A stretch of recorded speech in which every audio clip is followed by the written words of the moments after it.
Variables इसमें और इसमें चले जाएंगे, और व्हाट विल हैपन, उन दो नंबर्स को ऐड करके एक नॉर्मल वेरिएबल हम बना रहे हैं और उसी को रिटर्न कर रहे हैं। या फिर आपके पास दूसरा ऑप्शन है, without creating another variable, what you can do, आप सिंपली n1 प्लस n2 को रिटर्न कर सकते।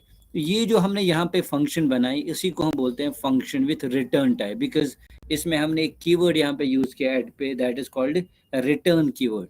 दैट मीन जब हम इसको कॉल करेंगे, this is the calling part. Let's see what is going to be the output. Let's save this file. Let's call it lecture 3. Lecture 3. और let's run it and see the output. तो यहाँ पे एक चीज़ आप observe करोगे कि हमें यहाँ पे कोई भी आउटपुट नहीं मिल रहा है। Why, what is happening actually, जब यहाँ से इंटरप्रेटर इस फंक्शन के अंदर जा रहा है, दो आर्ग्यूमेंट्स जो हमने पास किए वो n में बन गए और n2 में अकॉर्डिंगली, और उसको हमने इसमें स्टोर किया, और वहाँ से हम कोई चीज़ ला रहे हैं। जब ये फंक्शन को हम कॉल कर रहे हैं, वो वहाँ से मुझे कुछ वैल्यू दे रहा है, but you can C I am just calling the function, what ever I am getting from that function back, I am not storing it somewhere else. So what I can do, I will say whatever I am getting from this function, store it in this variable and display. तो सबसे important और एक चीज़ है, आपको function को mechanism समझना है कि ये कैसे वर्क करता है। जब इंटरप्रेटर आएगा टॉप से बॉटम, ये पहले इस ब्लॉक को एग्जीक्यूट नहीं करेगा, तो ये देखेगा ओके फंक्शन है, तो हमेशा फंक्शन का जो बॉडी होता है वो तब एग्जीक्यूट होता है जब उसको कॉल किया जाता है। जब इस स्टेटमेंट पे जाएगा, this is the calling part, what will happen, interpreter यहाँ से इसके अंदर जाएगा, अकॉर्डिंगली जो भी स्टेटमेंट्स आपने यहाँ पे लिखी होगी इनको एग्जीक्यूट करेंगे, और यहाँ से जो ही उसको रिटर्न मिलेगा तो यही से अपने साथ कुछ लाएगा। And that is the reason हमने क्या किया, वहाँ से जो भी चीज़ आ रही है we are assigning it to a variable, a temporary variable, और उसी को हम डिस्प्ले करा रहे हैं। और अगर इसको हम रन करेंगे, now you can C my output is 30।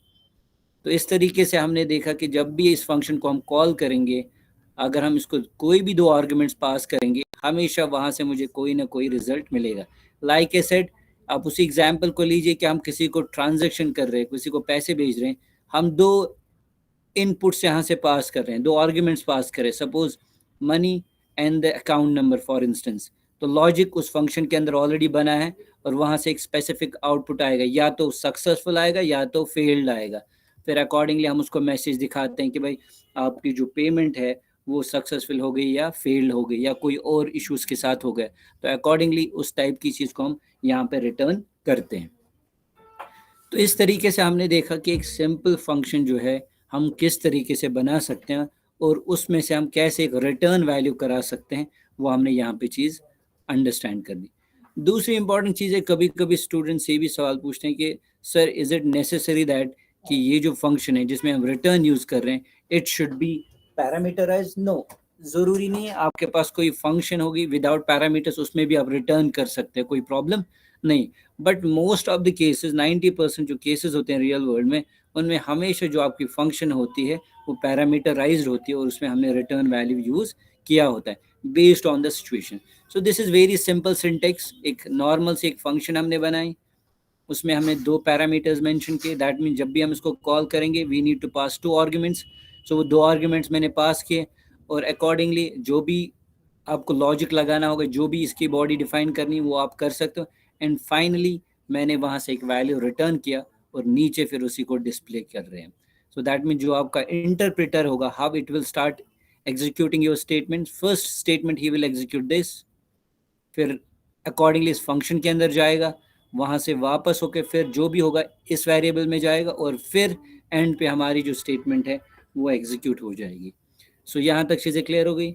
एक simple function with parameters and return type हम कैसे बना सकते हैं। एनी क्वेश्चन और any confusion, anybody? Am I audible? Hello, clear है? तो हमने एक नॉर्मल से एक फंक्शन बना दी हमने यहाँ पे। इसमें हमने देखा कि कैसे हम एक फंक्शन के अंदर पैरामीटर्स बना सकते हैं, और उसमें से कैसे हम एक रिटर्न वैल्यू कर सकते हैं। So let's move to the next part. Now it's very important part now. So now we learned how we can create a function without parameters, with parameters and with return type.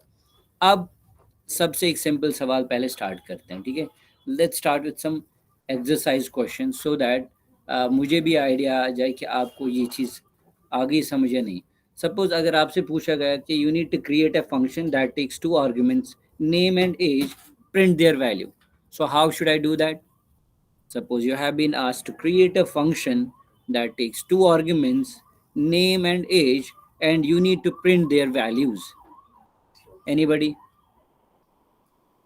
Sir पहले def लिखेंगे, फिर information, फिर name और as variable बना लेंगे, मतलब parameter.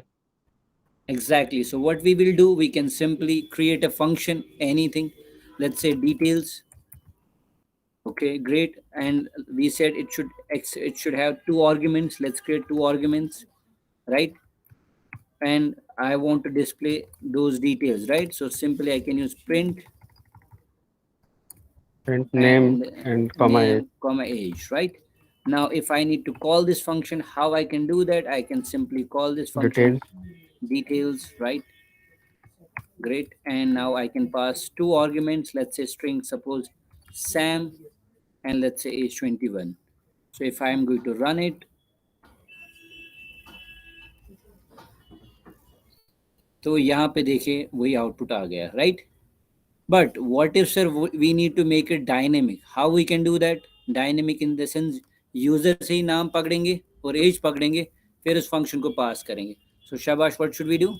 So we can simply say print, enter your name. We will create a variable. Let's say name. Let's say uname. और उसको हम इनपुट करेंगे यहाँ पे like this. And again, let's say print. Let's say enter your age. Age एक बनाएंगे एक variable, let's call it u age, that means user age. आप कुछ भी, but we need to make sure that age should be converted into integer. So that is the reason we are typecasting here. Now I need to call this function. Instead of passing a static value, I'll pass a variable uname and uage. Is it okay? ये सही से चलेगा या नहीं? Anybody? So सबसे पहले ये वाली चीज़ें होगी एग्जीक्यूट. फर्स्ट नाम हम पकड़ रहे हैं, देन हम एज पकड़ रहे हैं, देन अकॉर्डिंगली हम फंक्शन को कॉल कर रहे हैं, and then we are passing the name and age. So let's see, enter your name, let's say Zahid, and age is 33, and you can see हमारी जो चीज़ें वो अकॉर्डिंगली आ रही. क्लियर? तो ये हो गई एक सिंपल से एग्जाम्पल, राइट? अब थोड़ा सा इसको ट्रिकी करते हैं, so that Why I am showing these exercises, because ये काफ़ी important है हमारे पास कि भाई आपको functions पे होल्ड आना चाहिए. अब जो next important question है हमारे पास, suppose whenever, what if you don't know how many arguments I am going to get, means आपको कहा गया कि आपको एक ऐसी function बनानी है जब आपको नहीं पता होगा कि कितने arguments पास होंगे, तो उस function को आप कैसे declare करेंगे? शाबाश. Suppose हमसे कहा गया कि what if आपने एक ऐसी फंक्शन बनाई नहीं है, तो यूज़र कभी 2 नंबर भी दे सकता है, 3 नंबर भी दे सकता है, 4 नंबर भी दे सकता है, बट एट द एंड आपने क्या करना है काम, आपको उन नंबर्स का सम दिखाना है. फिर से मैं बताता, we need to create a function where we don't know how many arguments are going to be coming from the user, but at the end we should be able to display the sum of those arguments, whether a user will pass 3 arguments, 4, 5, 6, 7, 8, 10, any number of arguments, and at the end we need to display the sum of those arguments. चलो अगर simple example की बात करेंगे, यहाँ पे जो हमने function बनाई, we are mentioning 2 arguments, right?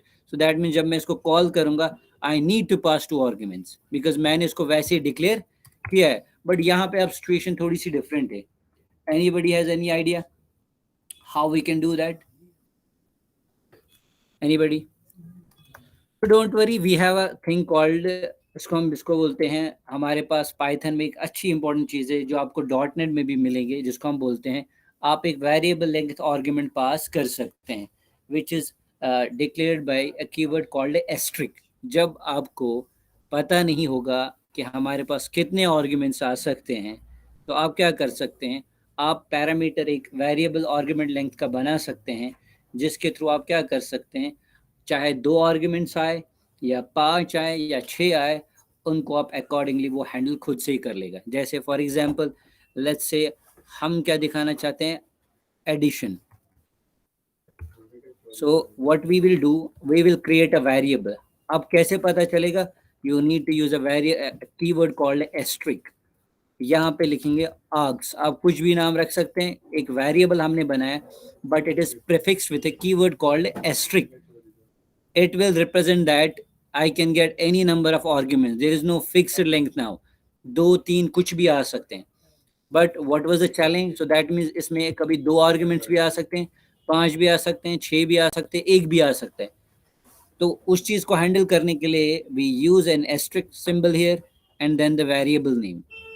Now, what was the challenge? I wanted to display some of those arguments. So simply I can use a for loop and I can say I in whatever is inside my args, and I can do simply, I can display those arguments total sum, or I can print every argument. Let's create a variable sum and initialize with it as 0. Then I can say sum is equal to sum plus I. And after completing the loop, I can print sum.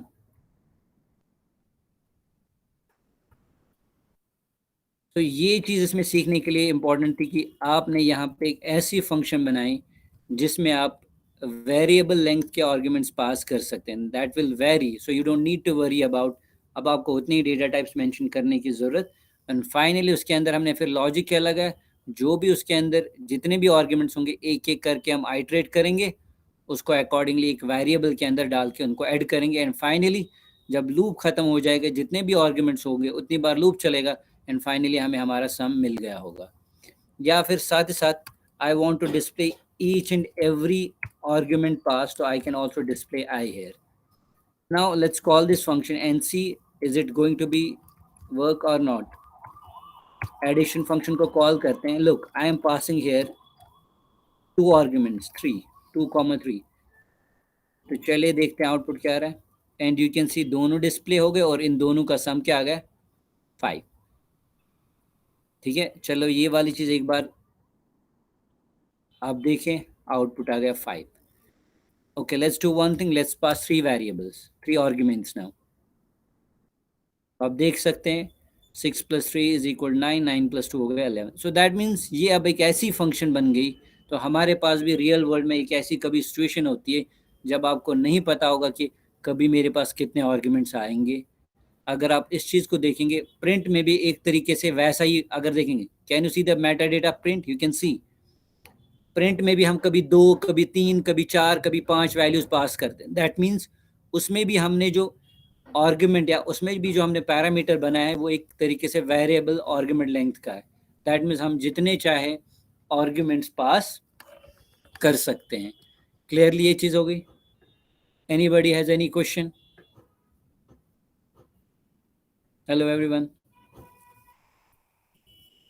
No sir. So ये clear हो गया? Sir ये while loop से भी हो जाएगा ना?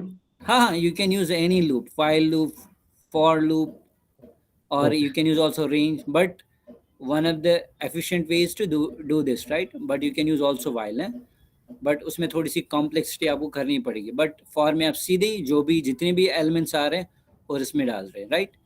तो इस तरीके से आप क्या कर सकते हैं, एक ऐसी फंक्शन बना सकते हैं जिस पे आप वेरिएबल लेंथ के जो एलिमेंट्स है वो स्टोर कर सकते हैं। अब नेक्स्ट इंपॉर्टेंट चीज़, तो ये होगी दूसरी एक्सरसाइज। अब कभी कभी हमें जैसे बताया जाता है कि फंक्शन जो होती है हमेशा एक ही वैल्यू रिटर्न करती है, but what if you have been asked to return multiple values from a function? How we can do that in Python? In other languages there are some, I would say, issues, but in Python we have flexibility, we can return multiple values. How we can do that? Let's see. Suppose you have been asked to create a function and to return multiple values from that function. How we can do that? Let's see it in action. Okay, suppose हम एक function बनाते हैं, let's call it calculation. Suppose I have been asked, yeah, let's call it calculator. तो एक function मैं बना रहा हूँ यहाँ पे, जहाँ पे मुझे कहा गया कि इस फंक्शन को भी जब हम कॉल करेंगे ये मुझे दो चीज़ें रिटर्न करनी चाहिए, एडिशन और सब्ट्रैक्शन या कुछ और भी। सो दैट मीन्स मुझे इस फंक्शन से दो वैल्यूज रिटर्न करवाने हैं।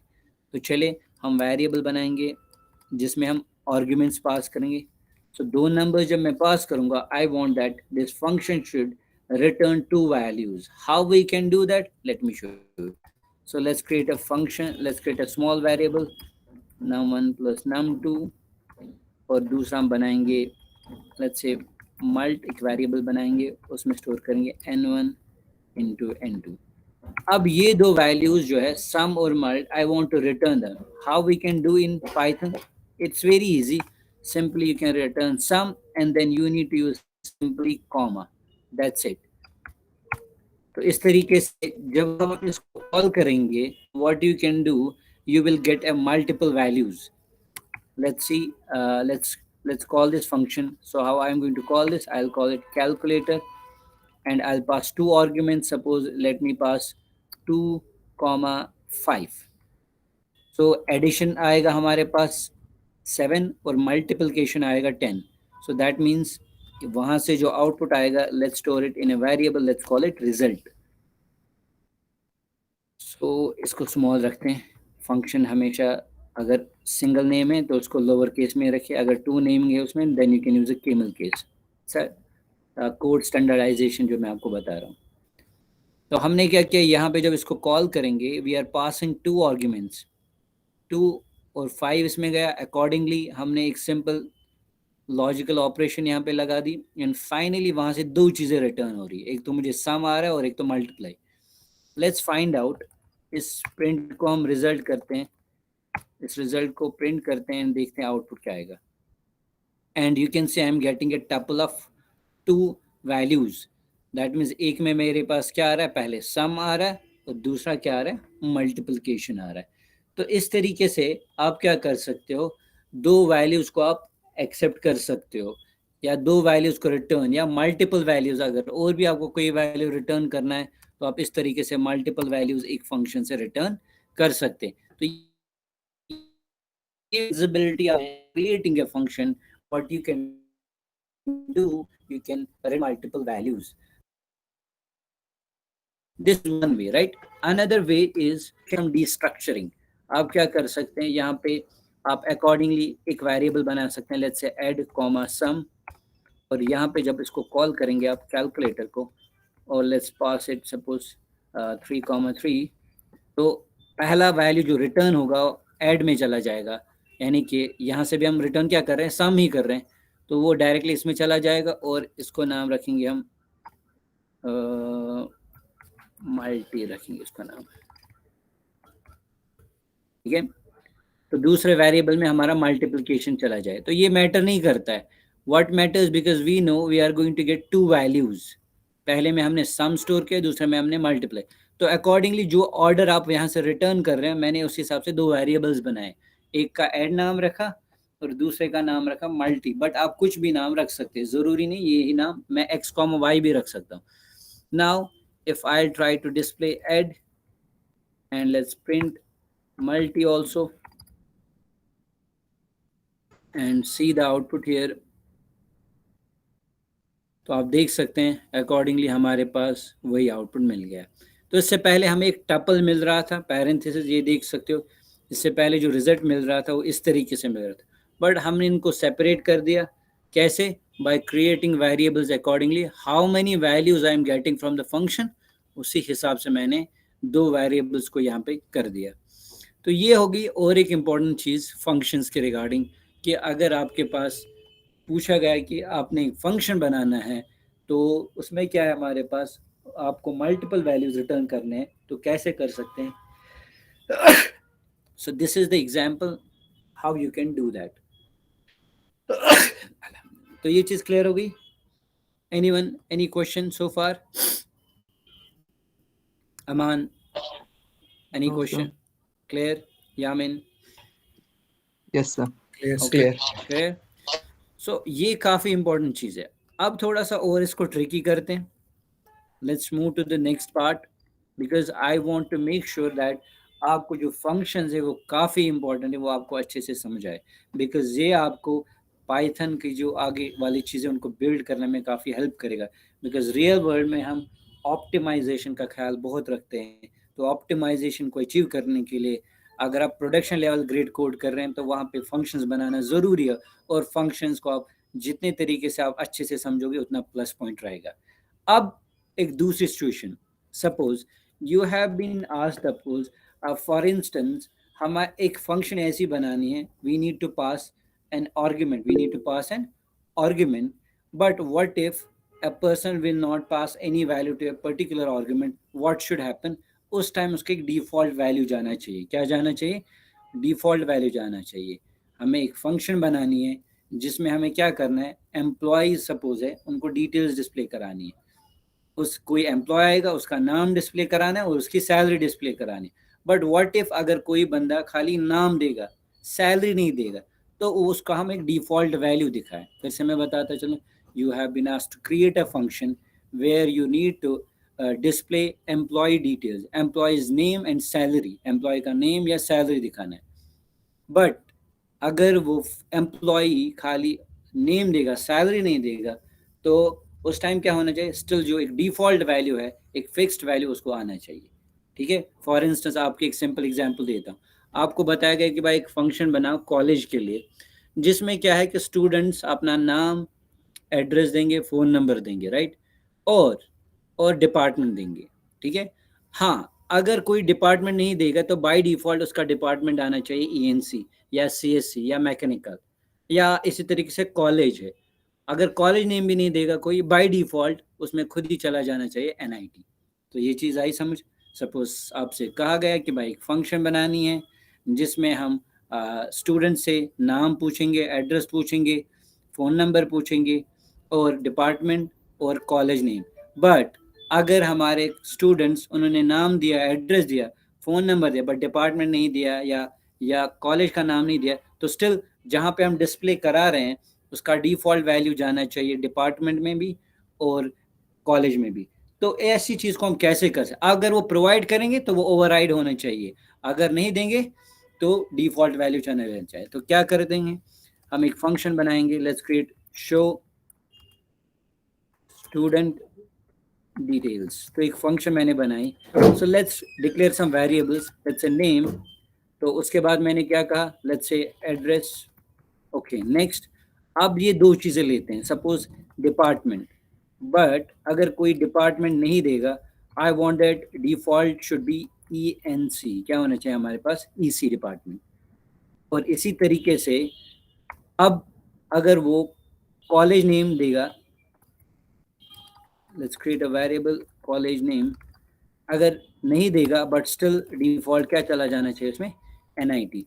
तो ये जो आपने यहाँ पे फंक्शन बनाई, these are called default values या डिफॉल्ट, इनको हम आर्ग्यूमेंट्स भी बोलते हैं। क्या बोलते हैं हम यहाँ पे इनको, default arguments. That means what will happen if somebody will provide department, this EC is going to be ओवरराइडेड।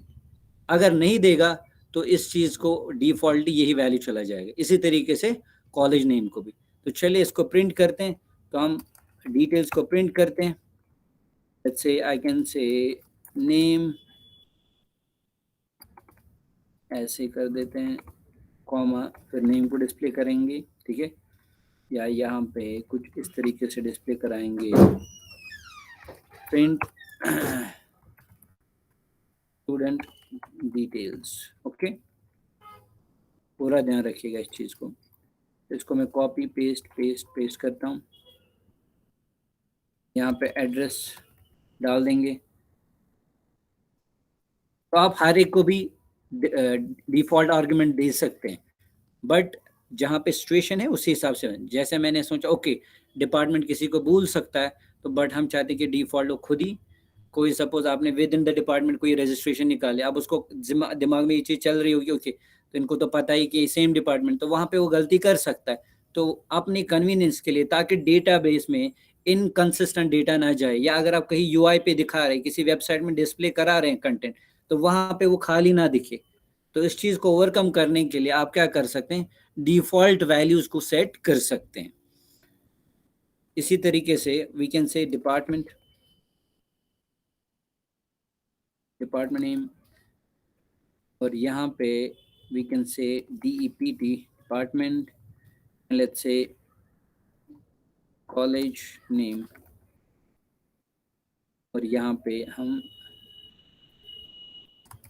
College name variable पास करेंगे, दैट्स इट। अब जरा इस फंक्शन को कॉल करते हैं। सपोज इसी वर्कशॉप की बात करेंगे तो हमारे पास बहुत सारे आउटसाइड स्टूडेंट्स भी और विद इन कैंपस के स्टूडेंट्स भी हैं, तो उनसे ये गलती हो सकती है, वो कॉलेज नेम इन कैंपस जो वो नहीं दे सकते हैं डिपार्टमेंट के। तो वहाँ पे इस चीज़ को ओवरकम करने के लिए we can do that, we can create a function where we can mention some default arguments like this. तो चलिए सपोज कोई बंदा है रजिस्ट्रेशन के लिए लाइक दिस, अब उसने नाम दे दिया, सपोज उसने नाम दिया जॉन, ठीक है। एड्रेस उसने दिया सपोज दिल्ली, एंड अब डिपार्टमेंट उसने नहीं दे दिया for instance. What will happen, अगर उसने डिपार्टमेंट नहीं दिया तो क्या होगा? ओके, व्हाट इफ अगर उसने डिपार्टमेंट दे दिया तो फिर क्या होगा, जो हमारा दूसरा वाला वैल्यू होगा वो ओवरराइड हो जाएगा। So suppose he said my department is civil, and third argument is college is suppose Delhi NIT. Let's see if I'll run this code and see what is going to be the output. तो आप देख सकते हैं यहाँ पे output क्या आ गया, address Delhi हो गया, और डिपार्टमेंट नेम जो हमने डिफॉल्ट यहाँ पे सेट किया था वो इस वाली चीज़ से क्या हो गया, हमारा ओवरराइड हो गया, और कॉलेज नेम भी ओवरराइड हो गया। Okay, let's do one thing, let's remove this. What will happen, let's run it again, and you can सी जो डिफॉल्ट नेम हमने दे दिया था कॉलेज, वो किस में चला जाएगा, वो ऑटोमेटिकली इसमें खुद से वैल्यू हमने सेट किया, अब वही यहाँ पे दिखा रहा है। तो ये चीज़ क्लियर हो गई कि हम आर्ग्यूमेंट जो है एज अ डिफॉल्ट कैसे मेंशन कर सकते हैं। तो ये भी रियल वर्ल्ड में बहुत जगह काम आता है कि भाई कभी कभी ऐसी भी सिचुएशन होती है जहाँ पे आप इस तरीके से आप कोई फंक्शन बना सकते हैं विथ डिफॉल्ट आर्ग्यूमेंट। सो कोई क्वेश्चन इसमें, anybody has any question regarding it? Hello, No, sir. am I audible? No, sir. No, sir. Clear है ये चीज़ Yes, sir. आपको इसमें? Yes. Yes, sir. ओके, तो ये काफ़ी इंपॉर्टेंट चीज़ है, तो काफ़ी रियल वर्ल्ड में आपके ये काम आ सकती है, इंडस्ट्री में ये काफ़ी जगह आपको हेल्प कर सकती है। इसी तरीके से अब एक नेक्स्ट चीज़ की तरफ जाते हैं। तो मेन ऑब्जेक्टिव मेरा पहले आज फंक्शंस आपको पूरी तरीके से ना वो पूरा इस पे होल्ड आया, अच्छी चीज़ें आपको क्लियरली हो जाए इसमें, एंड देन जितना भी हमारा टाइम बचेगा उसके बाद हम नेक्स्ट एडवांस चीज़ की तरफ बढ़ते हैं, ठीक है। अब यहाँ पे और एक एग्जाम्पल की तरफ जाते हैं। ये भी एक कभी कभी बच्चों को ट्रिकी लगता है, जैसे कुछ लैंग्वेजेस में हमारे पास एक टर्म होती है कि हम फंक्शन के अंदर और एक फंक्शन नहीं बना सकते, ठीक है। कुछ लैंग्वेजेस में हमारे पास ये रूल होता है कि we can not declare a function inside another function. क्या पाइथन में ये चीज़ है? Suppose what have been you have been asked to create an inner function to calculate the addition in a particular way, और वो क्या situation होगी, जैसे आपको कल को कोई ऑन कैंपस रिक्रूटमेंट आती है, कंपनी आती है, वो आपको क्वेश्चन देती है, भाई ये क्वेश्चन है, इसको ऐसे सॉल्व करना है। उस क्वेश्चन के डिफरेंट क्राइटेरियाज उन्होंने सेट किए होते हैं, डिफरेंट कंडीशंस दी होती है। सो सेम सपोज अगर आपसे पूछा गया कि भाई आपने एक फंक्शन बनानी है और उस फंक्शन के अंदर आपने एक फंक्शन बनानी है जो कैलकुलेट एडिशन करेगी हमारे पास, तो दैट मीन आपने क्या करना है, उन्होंने सिचुएशन कही है कि जो आपकी आउटर फंक्शन होगी वो दो पैरामीटर्स एक्सेप्ट करेगी, यानी कि दो आर्ग्यूमेंट्स लेगी, और इनर फंक्शन का क्या काम होगा, वो उन्हीं दो आर्ग्यूमेंट्स को क्या करेगा, ऐड करेगा, एंड एट लास्ट जो हमारे पास आउटर फंक्शन होगी वो उसी के वैल्यू को जो एडिशन हुआ, फिर से मैं बताता चलूँ, जो उसका एडिशन है उसके साथ कुछ और ऐड करके रिटर्न कर सके, उसका मल्टीप्लिकेशन या सब्ट्रैक्शन, ऐसी कोई सिचुएशन बना के। सो इन शॉर्ट मेन ऑब्जेक्टिव हमारे पास है कि हम एक फंक्शन के अंदर और एक फंक्शन कैसे बना सकते हैं, और वो जो इनर फंक्शन होती है वो कैसे वर्क करती है, और अगर हम उसी फंक्शन के अंदर उसको कॉल करते हैं तो वो कैसे वर्क करता है, उस चीज़ को हम यहाँ पे अंडरस्टैंड करेंगे। तो ये काफ़ी ट्रिकी एग्जाम्पल होने वाली है, तो पूरा ध्यान रखेंगे, ठीक है। तो ऐसी भी सिचुएशन आती है हमारे पास. So that means our main objective is here to create a function and inside that function create another function and do some logical part inside that function and then call that function within the same function and then return with something that जो भी हमने उस inner function के अंदर किया होगा. So let me show you with an example so that you have a clear picture. Suppose हमने एक function बनाई, ठीक है, let's call it, आप अपने हिसाब से कुछ भी नाम रख सकते हैं.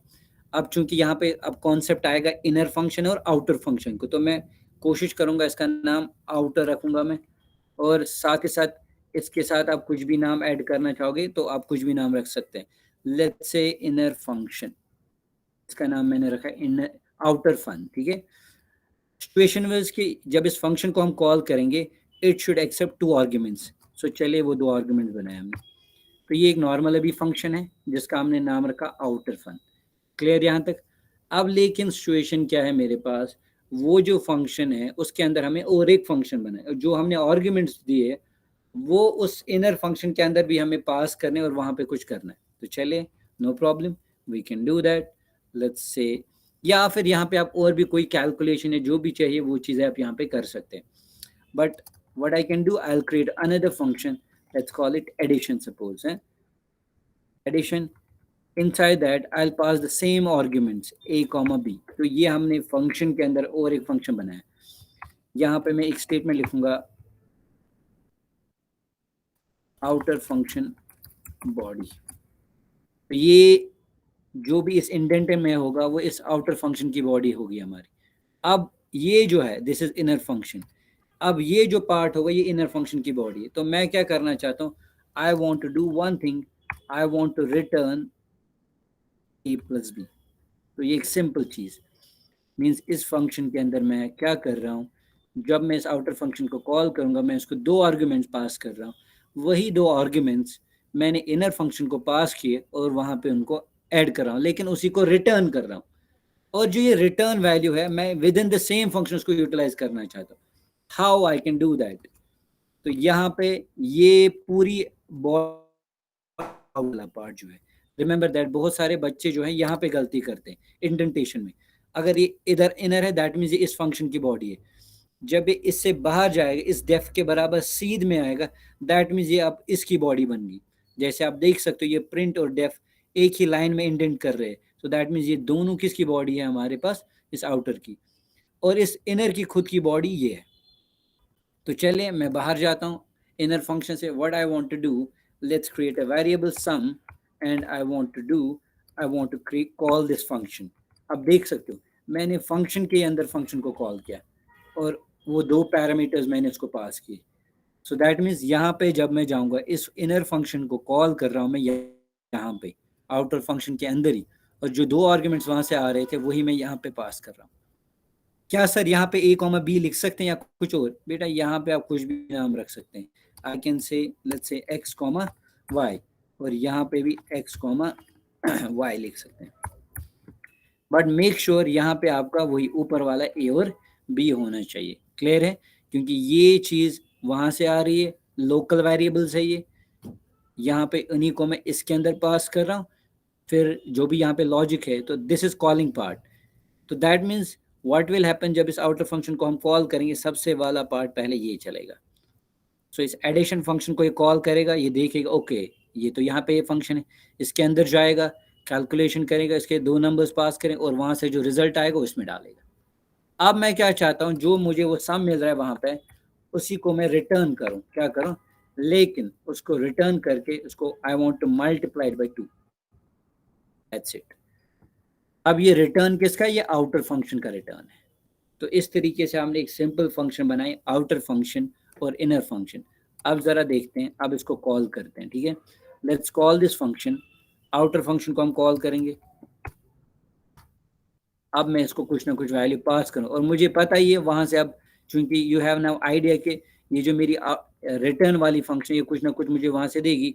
तो चलिए मैं एक वेरिएबल बनाऊंगा, लेट्स कॉल इट रिजल्ट, और यहाँ से इसको मैं कुछ वैल्यू पास करता हूँ, लेट्स से 10,20. ठीक है, या 10,10 पास करते हैं और प्रिंट करते हैं हमारे रिजल्ट को. And let's run it. and see the output.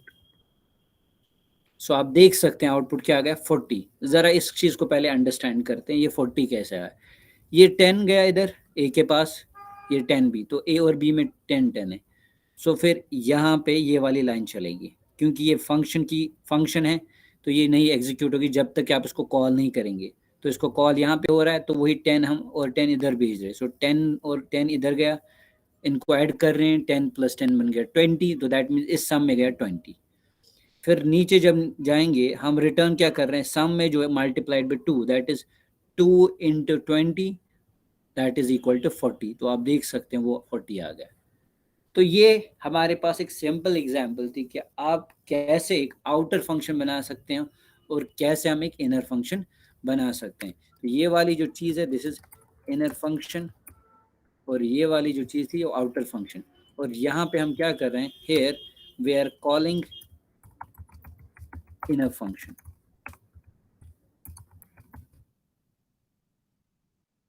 यहाँ तक चीज़ें क्लियर हो गई, ये बात समझ आई सबको, एवरीवन? तो ये कॉम्प्लेक्सिटी भी कभी कभी हो सकती है. आप और एक फंक्शन के अंदर, इसके अंदर भी और एक फंक्शन बना सकते हैं. So based on the nature of the problem what you can do, you can create that much of complexity in the function. तो यहाँ पे 2 लेवल की कॉम्प्लेक्सिटी मैंने बनाई कि मैंने फंक्शन के अंदर और एक फंक्शन बनाए. तो कर क्या सकता हूँ मैं, और एक फंक्शन के अंदर भी और एक फंक्शन डिक्लेयर कर सकता हूँ, फिर उसको उसी हिसाब से यूटिलाइज कर सकता हूँ. सो ये चीज़ क्लियर होगी बेटा कि मेन ऑब्जेक्टिव इस एग्जाम्पल का एक ही था कि हम इनर फंक्शंस भी बना सकते हैं और इनर फंक्शंस को भी हम कॉल कर सकते हैं. क्लियर है ये चीज़? Hello everyone? Yes sir. अच्छे से ये चीज़ समझ आई है ना? तो बेटा ये काफ़ी, sorry Aman, you are not audible. Aman फिर से. क्या direct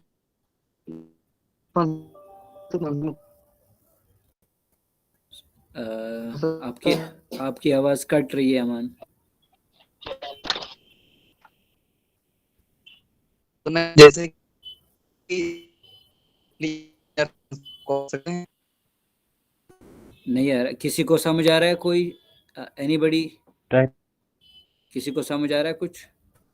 no sir, no sir.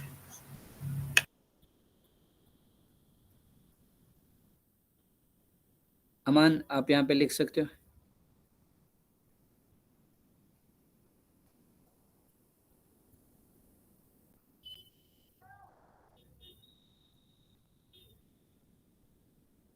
Okay, how did value of a b got into xy? Please explain. Okay, anybody? I'll explain it. Okay, let me explain it. So यहाँ पे question आ गया कि भाई ये जो a और b का जो वैल्यू है ये x और y में कैसे गया. सबसे पहले इंपॉर्टेंट चीज़ सादिया के लिए बेटा, ये जो हम यहाँ पे वेरिएबल्स बनाते हैं ना बेटा, दे आर जस्ट कंटेनर्स. आप नाम इन पे कुछ भी कर सकते हैं, कुछ भी नाम रख सकते हैं. जब आप कोई फंक्शन बनाते हैं, याद रख लेना, अब जब इसको हम कॉल करेंगे, सिंपल एग्जांपल, फॉर इंस्टेंस मैं एक फंक्शन बनाता हूँ टेस्ट फॉर इंस्टेंस, ठीक है? तो this is for the explanation. जो साजा ने क्वेश्चन पूछा उसके लिए ये मैं एक्सप्लेनेशन यहाँ पे दे रहा हूँ, ठीक है? Okay Aman, can we call inner function directly? Okay, तो वो भी मैं अभी यहाँ पे एक्सप्लेन करता हूँ. सही है.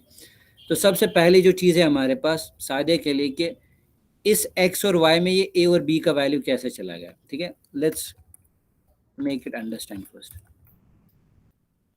सादे, if we need to call this function, how we can call it? Simply means जो भी फंक्शन का नेम होगा तो मुझे उसको कॉल करना पड़ेगा ऐसे, लाइक, बिकॉज इस फंक्शन में हमने जैसे इसको बनाया है, हमने इसमें कोई पैरामीटर मेंशन नहीं किया है. अब सपोज इसी में मैं कॉमा x डाल रहा हूँ. x इज नथिंग, ये कंटेनर में इसको बोल रहा हूँ कि जिसमें कोई भी इंफॉर्मेशन होल्ड करेगी. दैट मीन्स अगर मैं यहाँ पे 6 भेज रहा हूँ तो उसको वहाँ पे कोई पकड़ने के लिए कोई चीज़ होनी चाहिए. There should be something, any container that should hold this 6 value. So ये चीज़ क्लियर हो गई. पहले हमने क्या किया, हमने सिंपल एक वेरिएबल बनाया यहाँ पे x. आप इसका नाम कुछ भी हो, इसका मेन ऑब्जेक्टिव यही होता है. जैसे मैं आपको बोलूँगा बेटा, suppose you are in front of me, मेरे हाथ में एक पेन है, I will say catch it. तो आप क्या करेंगे, आप जब तक अपने हाथ सामने नहीं लाएंगे, आप उसको उससे कैच नहीं करेंगे तो आप उसको नहीं पकड़ सकते, राइट। सो मैं सेम वही चीज कर रहा हूँ, अगर मैं यहाँ से कोई इंफॉर्मेशन भेज रहा हूँ तो उस इंफॉर्मेशन को पकड़ने के लिए मेरे पास कोई ऐसी चीज होनी चाहिए, एक कंटेनर होना चाहिए जो उसको होल्ड कर सके। अब यहाँ पे आप कुछ भी नाम रख सकते हैं, जैसे सपोज मैंने नीचे ए बनाया, उसमें 2 पास किया, तो मैं ए पास कर रहा हूँ, ये ए इज नथिंग, यहाँ पे वैल्यू जाएगा, ए के अंदर का जो वैल्यू है 2 वो इस कंटेनर में जाएगा, ये नहीं जाएगा ए सीधे एक्स में जाएगा, बल्कि उसके अंदर का जो वैल्यू है हम उसको बोल रहे हैं वो पास करो, और एक्स जो है एक कंटेनर है उसके अंदर स्टोर करो। अगर मैं वो एक्स ना लिखूं यहाँ पे या कुछ और भी लिखूं या खाली रखूं तो दैट मीन्स इस फंक्शन में वो एबिलिटी नहीं है वो मेरे इस इंफॉर्मेशन को होल्ड कर सके। तो सेम थिंग हियर, तो मेरे पास जो डेटा आ रहा था वो इस ए और बी में हम स्टोर कर रहे थे, ए में 10 और बी में 10, क्योंकि हमने इसका नाम रखा ए और बी, मैं कुछ भी नाम रख सकता हूँ। अब यहाँ पे मैं इस इनर फंक्शन को कॉल कर रहा हूँ, बट ये इनर फंक्शन हमने वैसी बनाई है कि इसमें हमने 2 आर्ग्यूमेंट्स मेंशन करे हैं, जिसका नाम एक्स और y, that means 2 containers, don't think x और y, consider these are 2 containers. So that means अगर मुझे इसको कॉल करना है, मुझे इसको 2 वैल्यूज पास करने हैं, तो मेरे पास वो 2 वैल्यूज किस में थे, ए और बी में, तो वही ए और बी मैंने इसमें पास किया। ये चीज क्लियर हो गई सादिया? क्लियर? ओके। उसके बाद अमान का क्वेश्चन, ठीक है। सो अमान का क्वेश्चन है हमारे पास, can we call directly in a function, can we call directly in a function? Let's see. तो सबसे पहली इंपॉर्टेंट चीज, अगर देखेंगे ये जो फंक्शन है हमारे पास, एक तरीके से ये क्या बन गई हमारे पास, एक लोकल फंक्शन बन गई। क्या बन गई हमारे पास? अगर इस लोकल फंक्शन को हम देखेंगे, क्या वो बाहर एक्सेसिबल होगी? शाबाश, एनी आंसर? अमान, क्या हम लोकल वाली चीज को बाहर कॉल कर सकते हैं? एनीबडी? Anybody answer it? मतलब सर क्वेश्चन समझ में नहीं आया सर। कहने का मतलब है, सपोज अगर हमारे पास कोई फंक्शन होती है, क्या लोकल वेरिएबल होता है, क्या हम उसको डायरेक्टली बाहर कॉल कर, जैसे मेरे पास है a variable, this a variable it's a local variable, right, because इसको हम यहीं पे डिक्लेयर कर रहे हैं। क्या इस ए को मैं यहाँ पे एक्सेस कर सकता हूँ? Can I print a here? क्या वो डिस्प्ले होगा? No sir. वाई? बिकॉज उसका लोकल स्कोप है, राइट। तो पहले ये पॉइंट। तो इसी तरीके से सेम चीज है, अगर मैं इस फंक्शन को इसके अंदर बना रहा हूं तो क्या मैं इसको डायरेक्टली अब कॉल कर सकता हूं बाहर? शाबाश, नहीं कर सकते हैं। So we can not directly call inner function. तो चलिए देखते हैं। तो ये सवाल, जैसे हमारे पास इसका सिंपल सोल्यूशन है कि भाई ये वैसी चीज है जब हम कोई चीज किसी ब्लॉक के अंदर बनाते हैं जिसका ब्लॉक स्कोप होता है, जैसे ए और बी वेरिएबल है, इसका स्कोप इस फंक्शन तक है, इससे बाहर में इसको एक्सेस नहीं कर सकते। सेम मैंने ये जो ये फंक्शन बनाई है इस फंक्शन के अंदर बनाई है, दैट मीन्स इसका स्कोप इसी फंक्शन के अंदर है, उसको मैं बाहर कॉल डायरेक्टली नहीं कर सकता। Let's try. देखो ये एक्सेस ही नहीं हो रहा है, पहले ये एक्सेस, अगर मैं लिखूंगा अभी, चलिए एडिशन लिखेंगे, लेट्स से 10,20, तो ये देखिए name error, addition is not defined, addition is not. I hope Aman आपको आंसर मिल गया। Hello, you got answer Aman?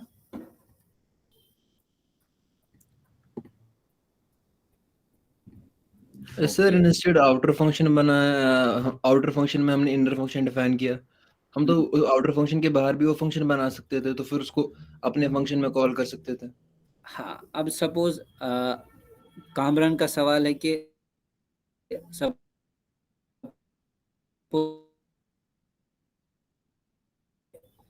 Is this your question Kamran?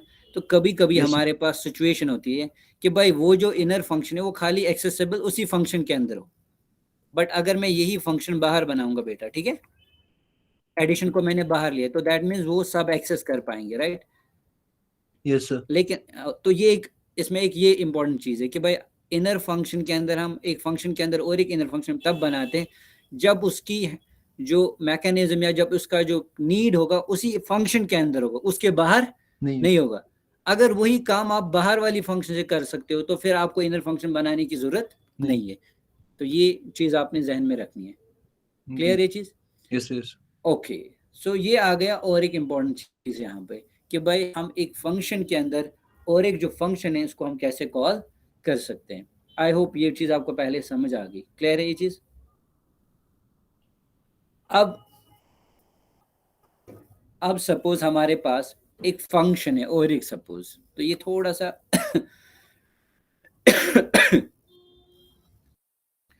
और एक इम्पॉर्टेंट चीज आ रही है हमारे पास। तो आई थिंक पहले फंक्शन जहां तक क्लियर होगी। Yes sir. क्या हम अब नेक्स्ट चीज है, क्या हम एक फंक्शन को एक नया नाम दे सकते हैं, उसको दूसरा नाम असाइन कर सकते हैं और फिर उसको उसी नाम से कॉल कर सकते हैं? शाबाश।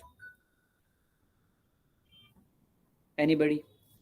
My question is, can we assign a different name to a function and call through it with that name? Suppose example के कहने के तौर पर मैं एक फंक्शन बना रहा हूँ, let's say function, I will create a function and I will give it name है सपोज टेस्ट। ठीक है, let's say I have a function, I have given name as test.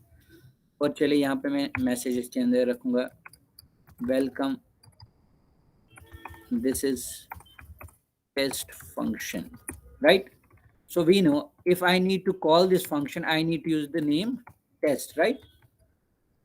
Let's run it. तो आपको ये output मिल जाएगा। Okay, यहाँ पे आ रहा है output welcome, this is test. But my question is, क्या इस टेस्ट फंक्शन को मैं कोई दूसरा नाम दे सकता हूँ और फिर उसी नाम से उसको कॉल कर सकते हैं? शाबाश। हाँ सर, वो ऐसा करते हैं ना, यूज इंपोर्ट टेस्ट एज इतने। नहीं, इंपोर्ट मुझे नहीं करना है बेटा, सिंपल यही पे अगर मुझे करना है।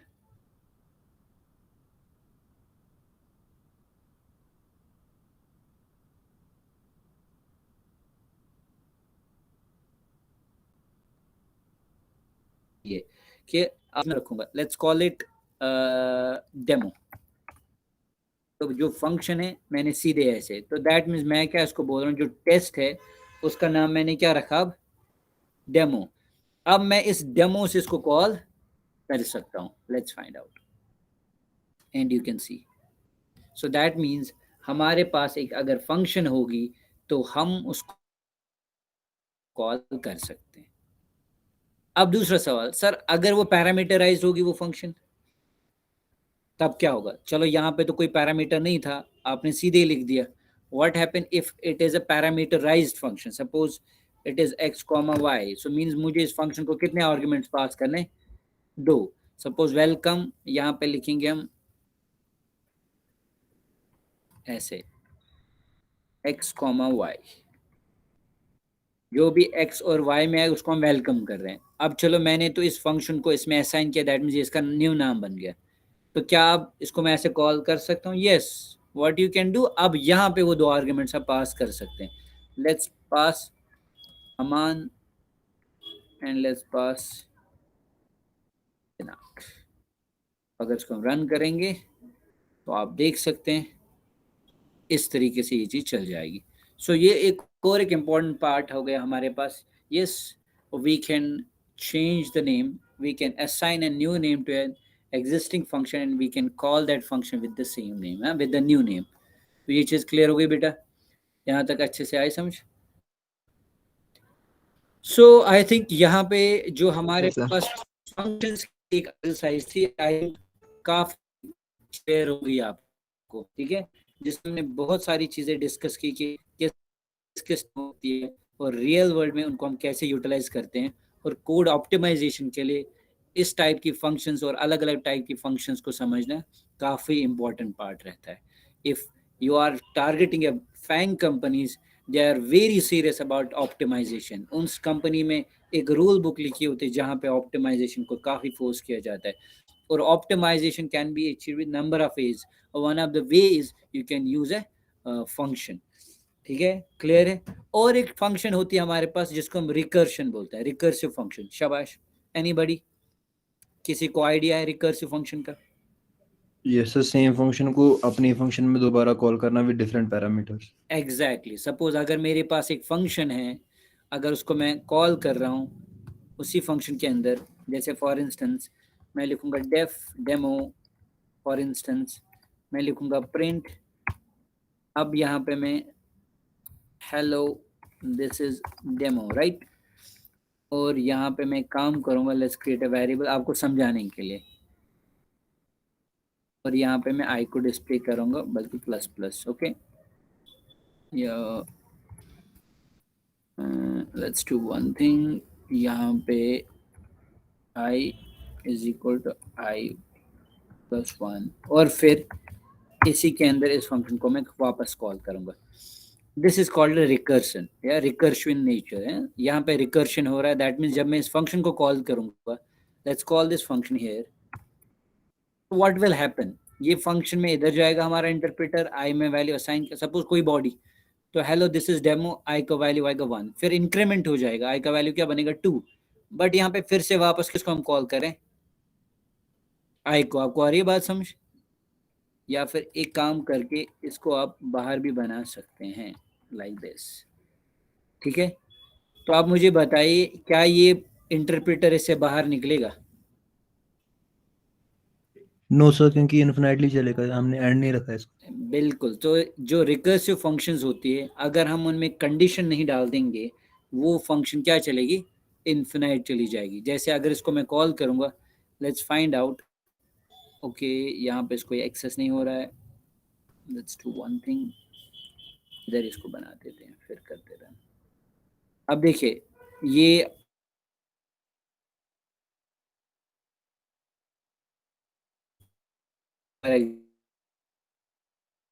कंटिन्यूअसली और फिर ये एग्जिट खुद ही होगा, दैट मीन्स ये लूप क्या चला गया, इनफिनाइट। अब इस चीज को हम क्या कर सकते हैं, we can make it condition based, हम ऐसे लिख सकते हैं फिर if i is equal to 4, तो फिर यहाँ पे इसको क्या करो, इसको फिर आप क्या करा सकते हैं, ब्रेक करा सकते हैं। समझ आ रही है बात, क्लियर? सो कहने का मतलब एक ही चीज़ है, जो हमारे पास रिकर्सिव फंक्शन होती है, रिकर्सिव फंक्शन में आपने ख्याल रखना है कि भाई आपको इसमें कंडीशन लगानी पड़ेगी। जैसे कि मोस्ट इंपॉर्टेंट रिकर्सिव फंक्शन आपने देखी होगी आपके प्रैक्टिकल्स में, फैक्टोरियल। तो अगर आप उस फैक्टोरियल फंक्शन को अंडरस्टैंड करोगे, उसमें हमने उसी फंक्शन को with in the same function call किया होता है बाय डिक्रीमेंटिंग -1, अगर आपको याद होगा, या बाय इंक्रीमेंटिंग बाय +1, ताकि जब एक स्पेसिफिक कंडीशन पे पहुंच जाए फिर वो फंक्शन फिर से कॉल नहीं होगी। तो ये भी एक फंक्शन होती है। अब ये क्यों यहाँ पे आ गई, रिकर्शन से भी हम ऑप्टिमाइजेशन अचीव करते हैं, ठीक है। अगर आपने डेटा स्ट्रक्चर में एक चीज़ पढ़ी होगी, बाइनरी सर्च हम जब यूज़ करते हैं या हम नोड्स के साथ डील करते हैं, ग्राफ्स जब बनाते हैं, ग्राफ्स अलग अलग टाइप के ग्राफ्स होते हैं वहाँ पे, लेकिन उन ग्राफ्स का जो नेचर होता है वो रिकर्सिव नेचर। तो हम हर एक जगह हर एक नोड पे अलग अलग फंक्शन नहीं बनाते, हम उसी फंक्शन को रिकर्सिव वे में चलाते हैं, और इस तरीके से हमारा कोड भी क्या हो जाता है, ऑप्टिमाइज्ड हो जाता है हमारे पास, ठीक है बेटा। तो ये चीज़ क्लियर हो गई। तो ये भी और एक टाइप होती है हमारे पास फंक्शन की, जिसको हम क्या बोलते हैं, रिकर्सिव फंक्शन, जिसको, और इस प्रोसेस को हम बोलते हैं रिकर्शन। तो recursion is also one of the key factor of achieving optimize. But recursion जब हम करते हैं उस फंक्शन की कॉम्प्लेक्सिटी वो ना थोड़ी सी ट्रिकी होती है और लोगों को वो कम समझ आती है। But there are other ways, you can optimize the code by creating functions, you can divide your larger code into small chunks and you can create a small chunk functions, then you can call them. Which is clear हो गई बेटा अच्छे से? Yes, sir. So this was all about functions. तो आज का जो हमारा मेन फोकस था कि भाई आपको पूरी तरीके से फंक्शंस पे होल्ड आ जाए ताकि आपके पास कोई भी कंफ्यूजन ना रहे, ठीक है। Okay, Arvind said can you explain args in function that its logic which we're using? Okay, so where did it go? Args.